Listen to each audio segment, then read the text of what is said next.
There are a lot of the Toho characters, which I think is what Ahntye is playing. On the left there, very interesting. Or actually, I think she always says that they're not a Toho character. I forget, but it's interesting. But there's some wacky stuff going on, and some honest stuff. Like Suisei, I feel, is a more honest character. There's some other ones, but it's always just very, very cool.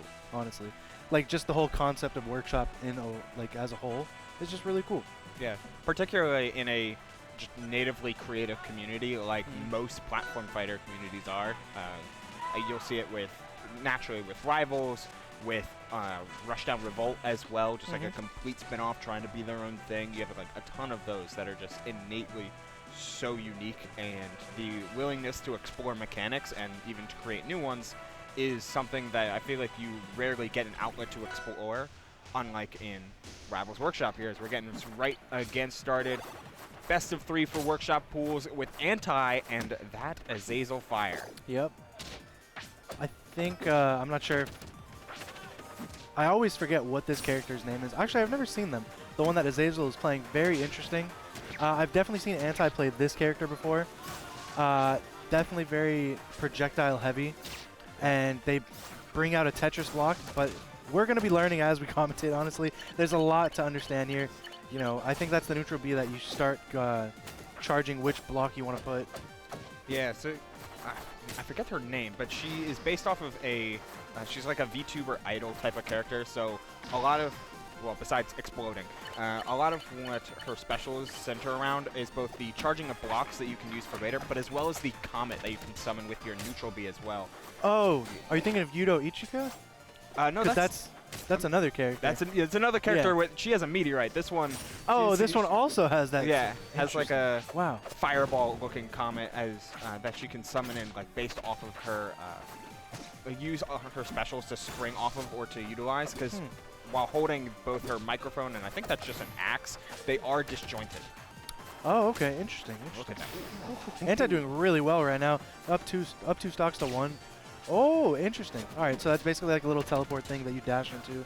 And then I did see they had like a, I forget what Sephiroth has an ultimate where the spinning balls around you. Yeah, that seems that the Azazel's character is playing as well, has that as well, which is very interesting. I think this is Anthem is her name that Azazel has been playing, and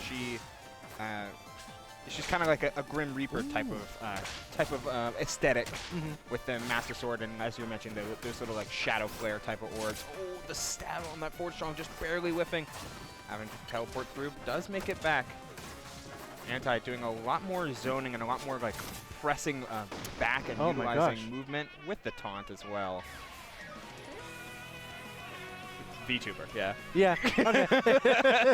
It all makes sense then. It looks good though, and like playing it very like a slower, more ranged-oriented Ori, where it was a lot more focused on like wave dashing across the stage rather than utilizing your more strict specials to overcome and take space. Just a lot of the like basic fundamentals of any sort of platform-based fighter, where it's like, all right, I have 4 axes that I can play off of. That's what I'm going to utilize, and by mixing in how I wave dash and wave land around these platforms, and immediately retreating to them as we go to the Burning Hideout. Burning Hideout, that's what it's called. It's like it's the Malo stage. Very heavy on the plat drops in this, as you see Ahntye just constantly going for those plat drop nairs right there. Very, very smart and very good in the stage, just with that giant platform. Very strong recovery, very strong move there, but very predictable as a recovery. I feel like Ahntye is able to snuff out the recovery there. Ooh, I've been seeing a lot of kind of, I don't know if they're misinputs, but a lot of issues with DIing certain moves. That's how the last game was taken, where Ahntye hit a down smash and Azazel just kind of held out. So I think we might not be the only ones that are confused on certain moves.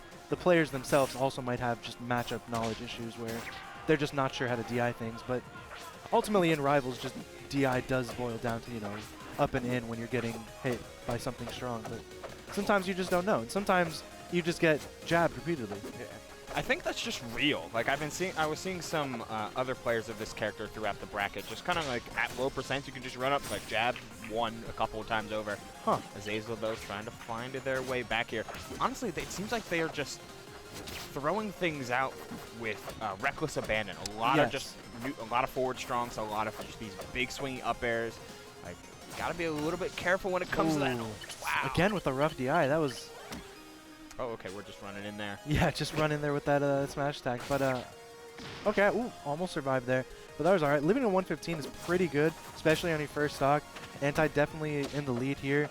Azazel needs to get something going with being only at 11% on their last stock. They can somehow get an edge guard going here. Ooh, okay. Couple the up strong as well, trying to get these up airs, but the air dodge comes in just in time for Azazel. Almost out of there.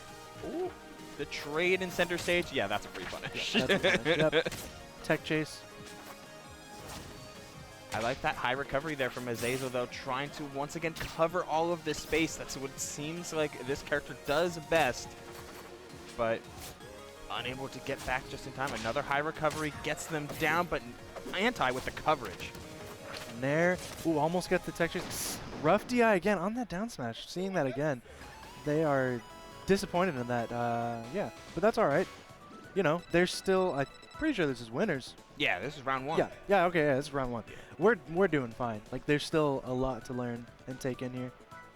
For sure. That was round one. Next up, we got KD8 and BioBurb, two very familiar basecast players. Yeah, I wasn't expecting to see Bio here, but yeah, shout out to them. Yeah, they got a second in doubles. That was really exciting to watch and commentate. Hell yeah, that was good. Let's go doubles. I assume Cake Penguin won doubles. Yeah. Yeah. It's cool to see how they've